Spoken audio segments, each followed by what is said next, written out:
24 mai 1964. Péruviens et Argentins s'affrontent en qualification des Jeux Olympiques de Tokyo, qui auront lieu en été de la même année.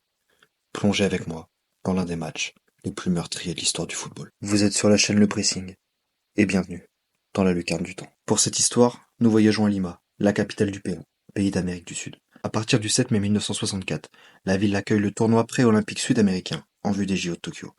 8 pays sont représentés dans ce tournoi pour seulement 2 places aux Jeux Olympiques.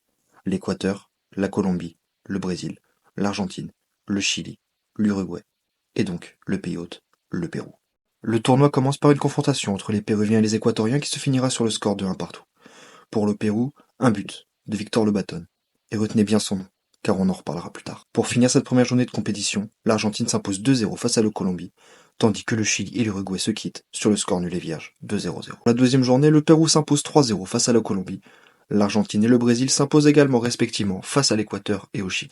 En troisième journée, l'Équateur et l'Uruguay se quittent sur le score de 1 partout. 1 partout, c'est aussi le score entre le Brésil et la Colombie.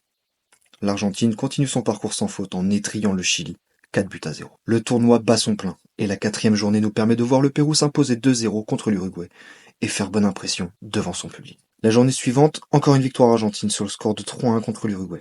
La Colombie s'impose 4-1 contre le même Uruguay 3 jours plus tard. Mais là, vous devez vous demander, mais pourquoi il nous balance des résultats de matchs de 1964 ? Il nous tease un des matchs les plus meurtriers de l'histoire, et au final, il nous parle d'un 0-0 entre le Chili et l'Uruguay. Maintenant, je vous montre le classement d'un tournoi qui ne s'est jamais fini. Gardez ce classement en tête, à côté de Victor Lobaton. Tout prendra sens à la fin de l'histoire. Nous sommes donc de retour le dimanche 24 mai 1964. Le Pérou 3e joue sa qualification face à l'Argentine 1re et déjà qualifié. Plus de 47 000 personnes sont réunies à l'Estadio Nacional de Lima. Le match se déroule de manière normale. L'Argentine prend l'avantage à la 60e minute, grâce à un but de Nestor Manfredi. La rencontre va basculer à la 87e. Victor Lobaton et les gauches péruviens pensent égaliser pour les siens.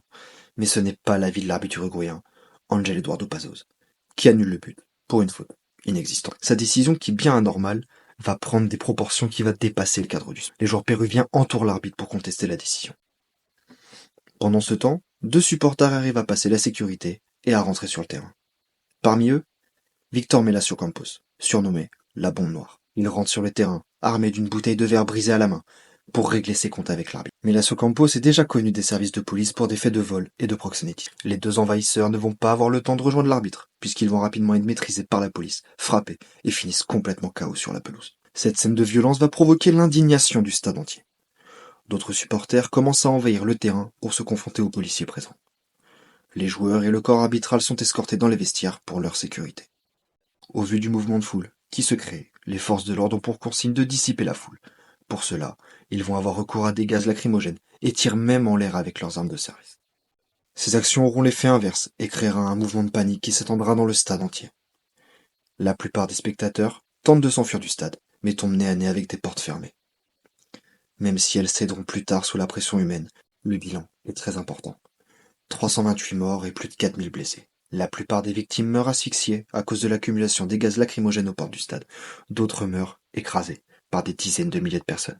Certaines périssent même en ayant été jetées des tribunes et s'écrasant sur le sol en béton, plusieurs mètres plus bas. Les émeutes ne s'arrêtent pas à l'entrée du stade et continuent dans les rues de la capitale péruvienne. Le peuple se retourne contre les forces de l'ordre, les accusant d'avoir créé cette émeute. Des policiers en civil seront lynchés, tabassés et tués. La nuit suivant le match sera d'une extrême violence. Incendies, jets de projectiles. Des casseurs sévissent dans le centre-ville, brisant les vitrines des magasins et brûlant des voitures.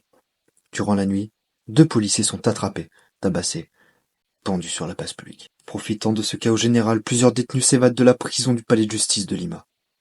Le gouvernement se doit de prendre des décisions drastiques, redoutant un coup d'État. Le gouvernement décide donc de déclarer un état de siège pendant une durée de 30 jours, afin de pouvoir enquêter de manière plus sereine.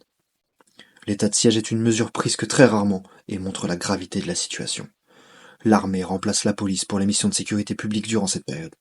Un couvre-feu est également instauré. Suite à l'enquête, la culpabilité du commandant Jorge Azambuza est déclarée.